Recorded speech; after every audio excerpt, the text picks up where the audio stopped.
The stunning news of the provisional suspension of Kenya's former world marathon record holder Wilson Kipsang for anti-doping rules violations has left a sour taste in the distance running powerhouse and athletics fraternity at large.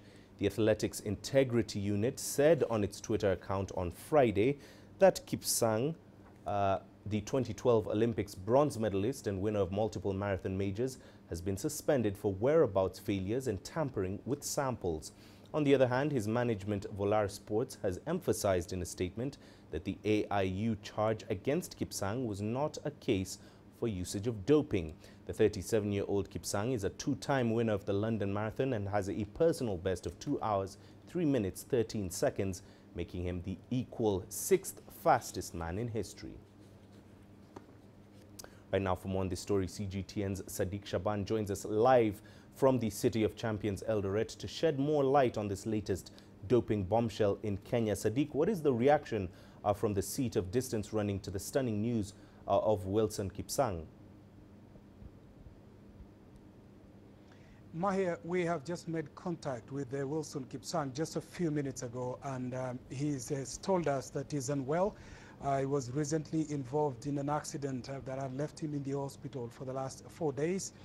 He just told us that he was discharged from the hospital late last evening, coincidentally at the time that the news filtered in of his anti-doping rule violation charge by the Athletics Integrity Unit. And he says he's not in a position to speak or to react to these charges as notices of allegations have been issued against him. But nevertheless, people here in Eldoret and parts of Iten, where he hails from, are speaking in muted tones, if you will, about these reports. They are shocked, they are flabbergasted, and they didn't expect this from Kipsang, who is a former world marathon champion. He's won Tokyo Marathon in 2017, London Marathon twice, and also, as you mentioned, from 2012, he won a bronze medal. So he is a big shot. He is a big name here. And just 3 weeks ago, when the Athletics Integrity Unit was in this place conducting anti-doping sensitization, Kipsang was in the forefront, speaking to athletes and also talking about the issue and the need to fight the vice in sport. So this has come as a big news, as a shock to many people, not just the people of Eldoret and Iten, but also to the Kenyan athletic scene as large, because Kipsang is one of the most prominent athletes in this country at the moment. Now, obviously, he is a high-profile case. Does this now expose Kenya to the possibility of an Olympics ban later this summer?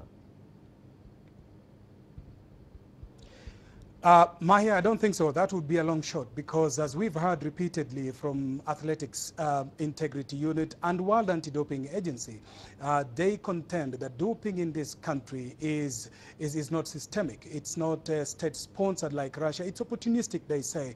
And the cases of anti-doping rule violations and sanctions that have been issued against Kenyan athletes have been on merit, and there is no evidence that the state is sponsoring these transgressions against Kenyan athletes. So we know from the previous practice going into the last Olympic Games in Rio, Kenyan athletes will be required to be tested at least 3 times before they head to the Olympics. And we've been speaking to the CEO of the Anti-Doping Agency of Kenya, and he's vowed that the team that will be taken to Rio, the team that will be taken to Tokyo, will be clean, and they will make sure that each and every athlete selected will have to meet not just the threshold set by the Anti-Doping Agency of Kenya, but also by the World Anti-Doping Agency. So it's unlikely that the case of Wilson Kipsang will spur a blanket ban of Kenya by either WADA or the IOC.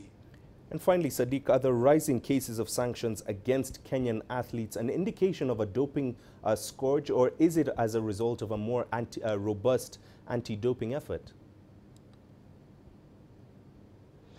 My opinion is greatly divided about that. There are those who contend that the recent cases and really the frequency with which now the Athletics Integrity Unit is churning out news about infractions and transgressions by Kenyan athletes is a reflection of the scourge that has existed and within the Kenyan athletics for a long time. There's a school of thought that the problem has been left for a long time, and what is happening now is a cleaning of the system, resulting in, if you will, the results that are coming out of positive sanctions and results. But there are those who also say that the kind of sensitization, the kind of outreach that is being done by Athletics Kenya, by the government of Kenya, and also by the IAU, who have been here severally, is now producing results. But again, it remains to be seen whether the critics of the system that have been put in place will be satisfied by the results that are coming out.